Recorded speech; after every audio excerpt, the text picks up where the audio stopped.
This is cool. What did you bring us today? What are we looking at? Well, this is my 1970 Gibson Les Paul Deluxe. Man, every guitar has a story.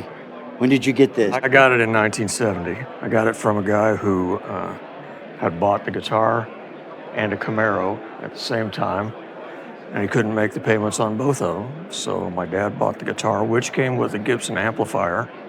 It has since gone into the ether somewhere, I don't know where. And it's had the neck broken 3 times. Ouch. Yep. We fixed it ourselves the second time. It went back to Gibson the first time.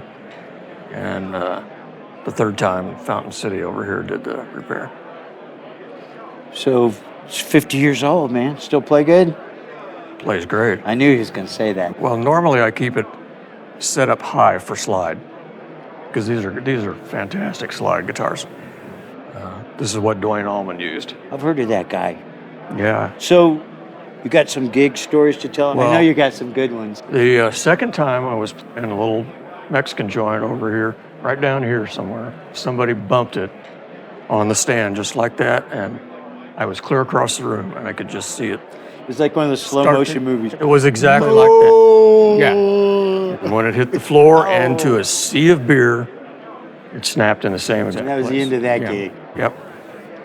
Okay, but you said 3 times. 3 times. The last time was just a couple of years ago, and I have all my guitars hanging on the walls. I was in Florida, and when I came back, it was laying on the floor. It had fallen out of the wall. And guess what? It broke in the exact same place again. These are Gibsons. That's where they break. So This is a cool guitar. We're going to bring out our guitarcheologist and give an appraisal on it. awesome. Fred's brought us today a 1970 Gibson Les Paul Deluxe. The first year for the Deluxes were 1969. They reissued the Les Paul Custom and the Les Paul Standard in 67, 68, and the Les Paul Deluxe came around in 1969.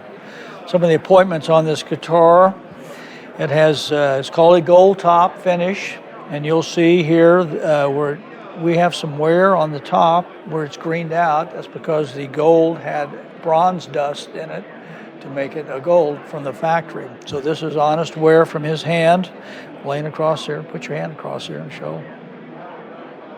So, Just like that. and some of the appointments on this guitar, it has what we call the mini humbucker pickups. It's a stop tailpiece, original tune-o-matic bridge, and these are the reflector type knobs. The old style vinyl pick guard. Some people think these guards came from earlier models from the Gibson factory. You have trapezoid inlays up the fretboard. You have a Les Paul Deluxe truss rod cover and a silkscreen Les Paul on the headstock. And you'll also notice this Gibson has a little dot over the eye, which tells you it's around 1970.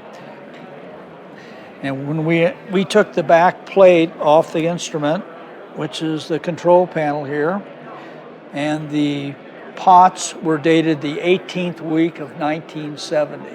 So we know this is appropriate, approximate age for this instrument.